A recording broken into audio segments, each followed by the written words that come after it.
अस्सलाम वालेकुम dear students.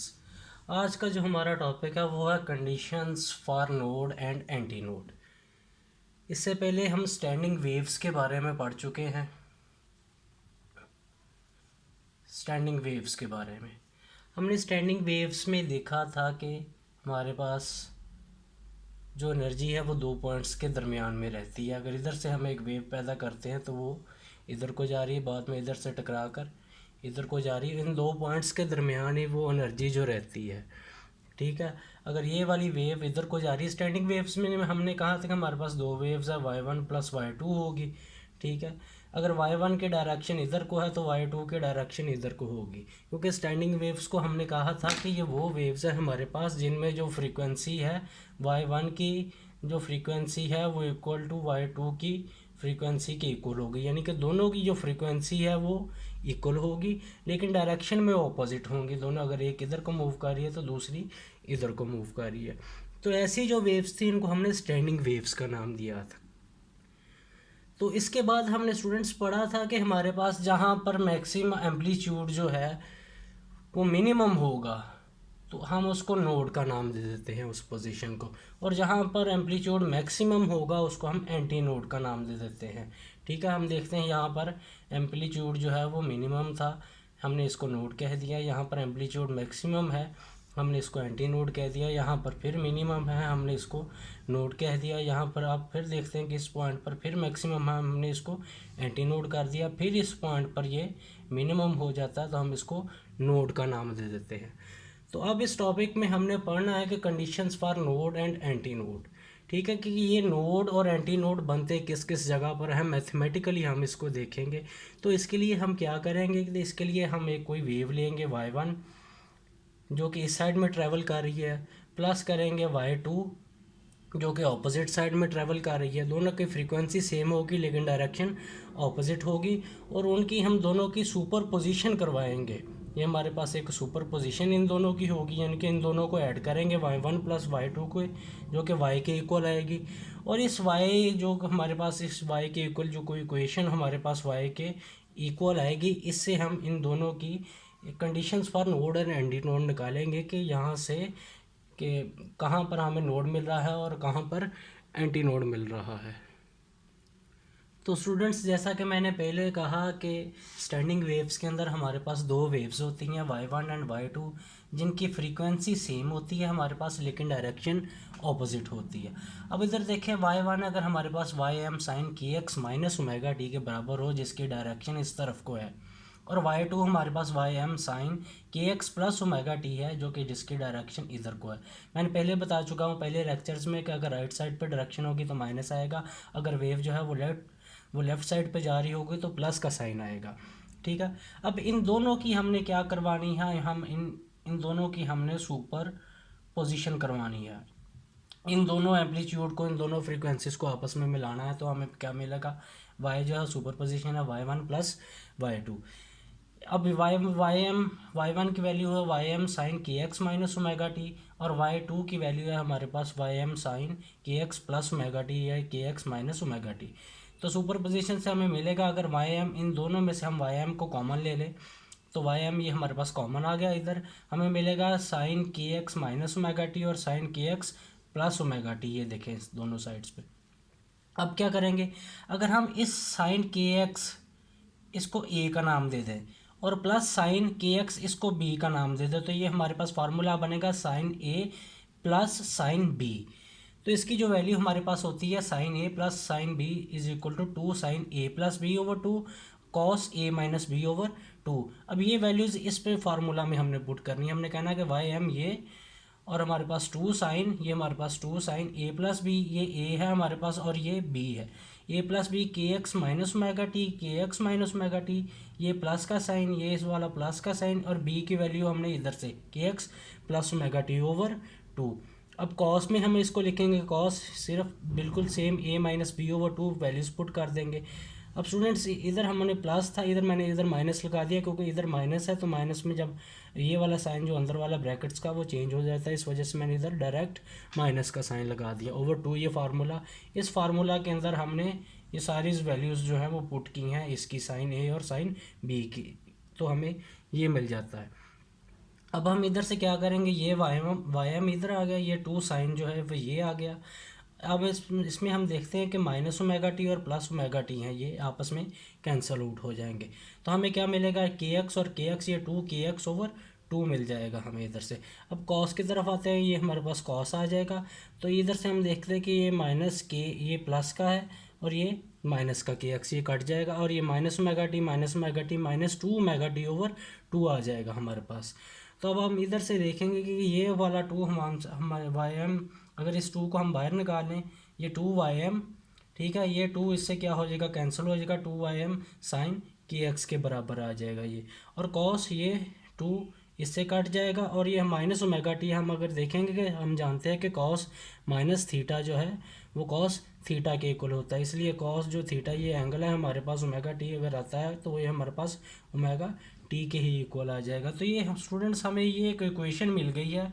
जैसा कि मैंने पहले कहा था कि हम सुपरपोजिशन निकालेंगे, सुपरपोजिशन से हमें क्या निकलेगी, एक इक्वेशन हमें मिलेगी। इस सुपरपोजिशन से हमें क्या मिला, एक इक्वेशन मिलेगी। और इस इक्वेशन के अंदर ये जो 2 YM साइन के एक्स है, 2 YM साइन के एक्स है, ये हमें एम्पलीट्यूड के बारे में बताता है। तो अब हम इसी से निकालेंगे कि वेयर कहाँ पर एंटी नोड बनता है और कहाँ पर नोड बनता है, क्योंकि हमें पता है कि जहाँ पर एम्पलीट्यूड जो मिनिमम है तो वहाँ पर नोड बनेगा, जहाँ पर एम्पलीट्यूड मैक्सिमम है वहाँ पर एंटी नोड बनेगा। अब इस कंडीशन के अंदर साइन के एक्स के अंदर हम वैल्यूज़ पुट करके देखेंगे कि हमें कहाँ पर एम्पलीट्यूड यानी कि मैक्सिमम मिलता है और कहाँ पर मिनिमम। इसका मतलब है कि कहाँ पर हमें नोड मिलेगा और कहाँ पर एंटी नोड। तो स्टूडेंट्स हमें जो इक्वेशन मिली थी y is equal to 2 YM sine के x and cos omega t. अब हमने इसमें कहा था कि ये जो वाली इक्वेशन है, ये हमें एम्पलीट्यूड के बारे में बताती है। इससे हम नोड और एंटी नोड निकाल सकते हैं। जहाँ पर ये एम्पलीट्यूड जो है वो मैक्सिमम होगा वहाँ पर हमें एंटी नोड्स मिलेंगे, यहाँ पर जो ये एम्पलीट्यूड मिनिमम होगा वहाँ पर हमें नोड्स मिलेंगे। अब हमने ये इक्वेशन ले लिया जिससे हम नोड्स और एंटी नोड्स निकालेंगे। तो हम देखने लगे हैं कि कंडीशंस फॉर एंटी नोड्स, कि हमें एंटी नोड्स कहाँ पर मिलेंगे। हम कहते हैं कि साइन के एक्स जब +-1 के इक्वल होगा तो हमें एंटी नोड्स मिलेंगे। मसलन कैसे, कि ये हमारे पास एक स्टैंडिंग वेव थी, ठीक है, ये कुछ इस तरह जनरेट हुई और फिर इधर से टकरा कर फिर कुछ इस तरह। अगर हम इसको +1 का नाम दे दें कि ये +1 है, इधर वाला एम्पलीट्यूड इधर वाला -1 है।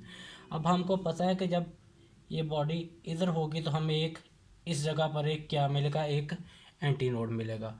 यहाँ पर हमें फिर दोबारा नोड मिलेगा और इस जगह पर फिर हमें एक एंटी नोड मिलेगा। तो इस वजह से हमने कह दिया कि साइन के एक्स इज इक्वल टू +-1 के, इधर +1 है मैक्सिमम और इधर -1 मैक्सिमम है, इस वजह से हमने साइन के एक्स इज इक्वल टू +-1 कह दिया। अगर इधर से के एक्स की वैल्यू हम निकालेंगे, के एक्स इज इक्वल टू, ये साइन इधर आके माइनस में हो जाएगा, माइनस इनवर्स साइन इनवर्स और +-1। अब एम्पलीट्यूड अगर हम निकालें इधर से तो एम्पलीट्यूड हमें पता है कि हमें नोड्स जो एंटी नोड्स जो हैं वो कहाँ पर मिलते हैं। एम्पलीट्यूड हमें मिलेगा जहाँ पर वैल्यू जो है वो π/2 होगी। हमें पता है यहाँ पर एंगल 0 है, 0 से हम गए इधर 90 है, तो 90 किसके इक्वल होता है, 90 इज इक्वल टू π/2 के। तो जब π/2 होगा तो हमें एक एंटी नोड मिलेगा। फिर हमें पता है कि इस जगह पर फिर हमें क्या मिलेगा, एक नोड मिलेगा और इस जगह पर फिर एंटी नोड मिलेगा। ये हमारे पास एंगल 0 था 90, ये 180 पाई के इक्वल है और ये 180 3π/2 के इक्वल है। यहाँ पर 180 पर फिर हमें क्या मिलेगा, एक एंटी नोड जो कि 3π/2 के इक्वल है, इस वजह से 3π/2। इस तरह नेक्स्ट हमें 5π/2 पर एक एंटी नोड मिलेगा, यहाँ पर जो एम्पलीट्यूड मैक्सिमम होगा और ये इक्वल टू 2n+1 π/2।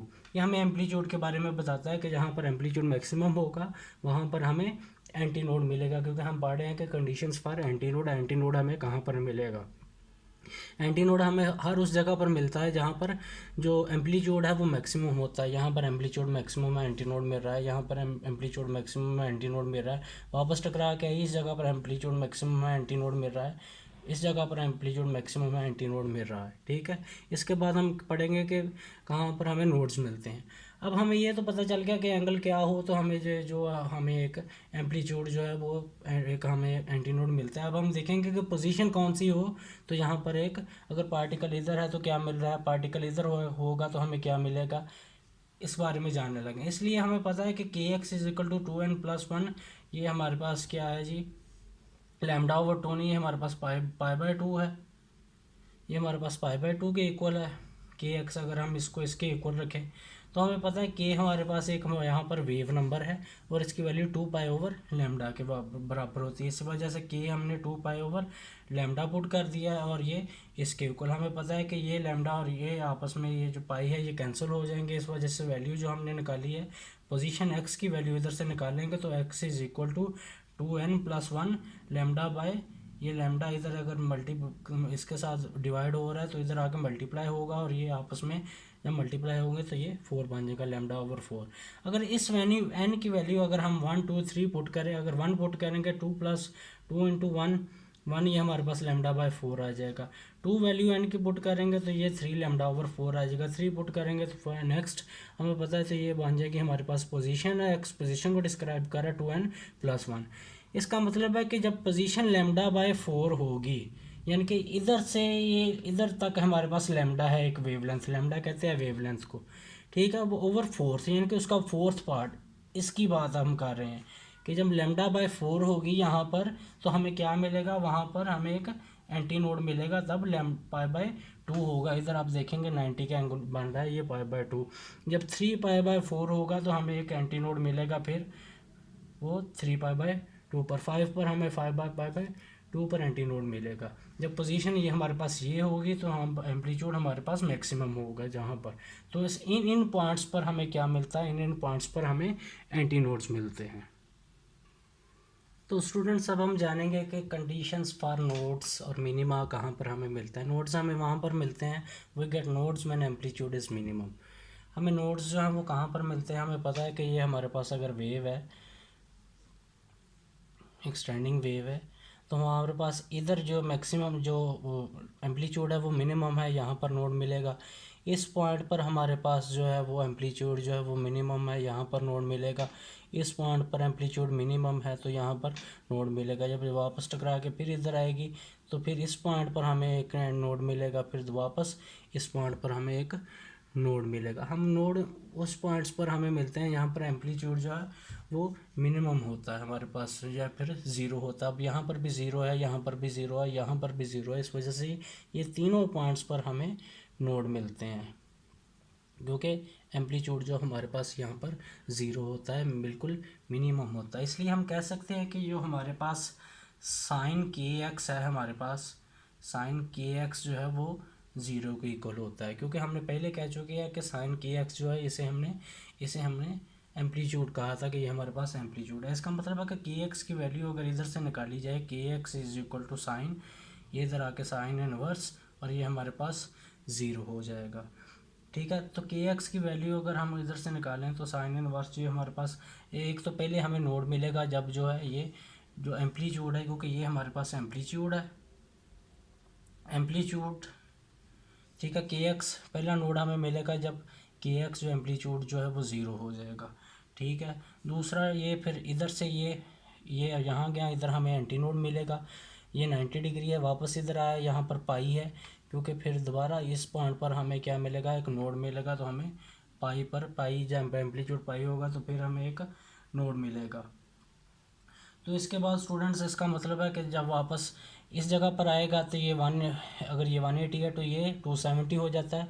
फिर वापस फिर ये घूम के अगर इस जगह पर आएगा तो ये 2π पर हमें क्या मिलेगा, फिर दोबारा हमें एक नोड मिलेगा। इस वजह से इसको हम कह सकते हैं तो ये n π है, एक मल्टीपल ऑफ n π। पहले 0 पर मिलता है, फिर पाई पर, फिर 2π पर। ये 0 है, ये हमारे पास π/2 है, ये 2π है, 2π पर फिर हमें नोड मिला एक।